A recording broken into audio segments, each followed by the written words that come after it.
I'm David Young. I'm a professor of economics here at Harvard. I'm also the co-director of Center for History and Economics here at Harvard University.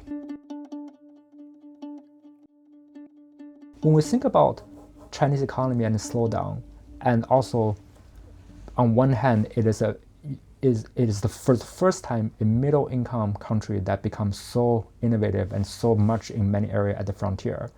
But on the other hand, it is struggling and potentially sort of some of the ecosystem for innovation, some of the ecosystem for consumer economy is slowing down. Given the size of Chinese economy, this is going to have a rippling effect for the rest of the world, not just to the US and Europe, where China is facing trade tension with, and many are discussing, but also going to have probably a bigger impact on the rest of the emerging market and developing world.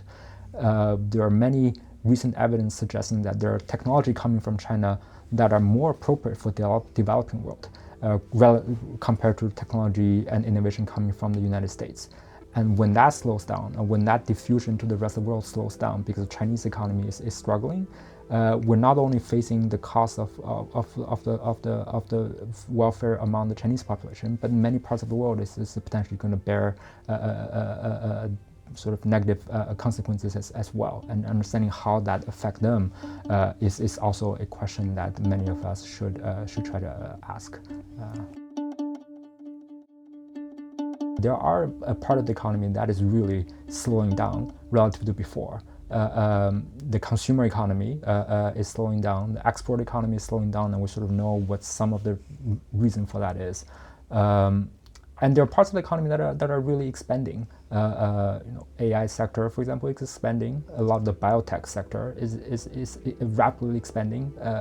Quite a bit of the innovation ecosystem in China is booming and is still booming. So how to square those two, where on one side, sort of the consumer seems to be very pessimistic, on the other side, where not all the entrepreneurs are optimistic, but there are some who are still optimistic, and there are some innovators who still find this to be one of the most exciting places to be innovative, and that's the sort of the puzzle that many of us are still trying to understand and solve.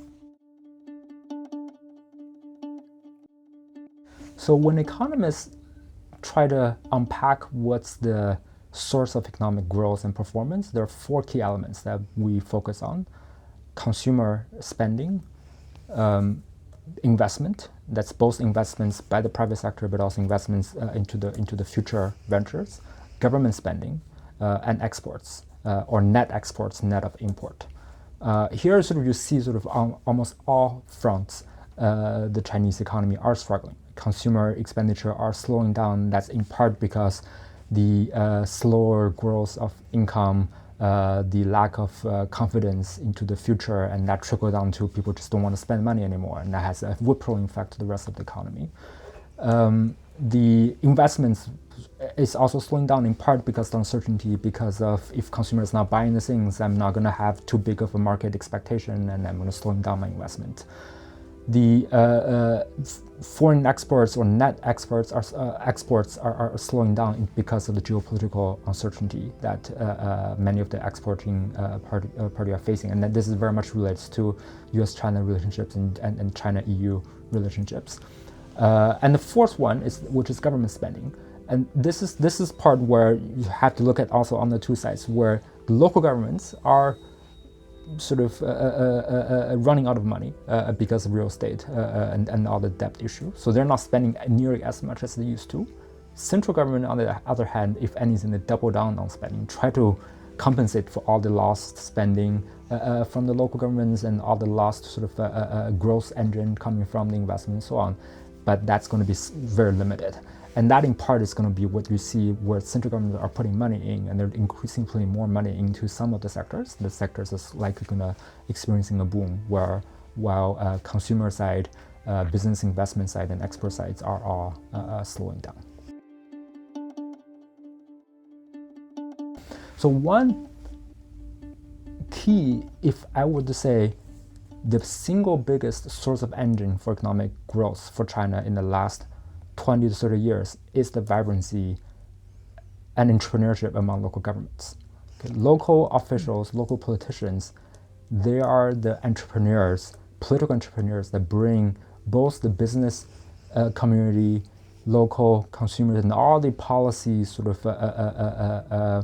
leeways and policy sort of support to the enterprise, and sort of in an institutional environment that's fairly weak, where they could be the grabbing hand, but because of the political incentive, they're not, because they want growth, local growth.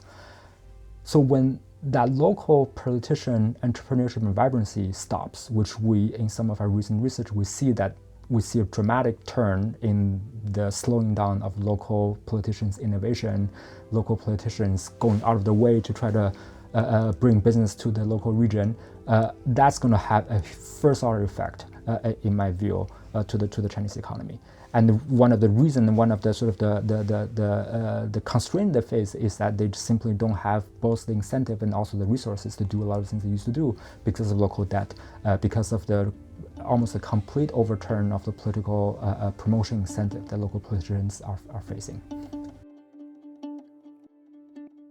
It used to be for the last 20 years, up until 2013, whoever comes up with a better policy idea, and the idea spread to other places and generating more growth, are the ones who get promoted faster. So political innovation, policy innovation were rewarded. And loyalty, simple loyalty of I just want to follow what central governments are saying, don't get you rewarded. And that completely flipped in 2013, where after 2013 we see political innovation don't get you promoted. If anything, it gets you somewhat punished. But if you're the first one who implement a central government policy idea, you want to be sort of the early adopters for policy the central government endorsed and encouraged, that gets you promoted a lot at a much higher probability than you're being the innovator in policy idea. So we think sort of the whole the whole incentive structure the politician face has changed. So the external environment that China is facing, in particular with respect to the United States and with respect to EU, is really putting pressure on Chinese economy for several reasons. One is that it is an export-dominating, export-driven economy. So anytime you have a export slowdown, that's going to have a first-order effects on the size of the growth that one is expecting. And two is that the layer of uncertainty that this is generating. Are we at the beginning of a very long period of weak exports relationships, or this is just a very short sort of turmoil and it will go back to steady state? Business community do not like uncertainty, and they will going to withhold investments if they face uncertainty.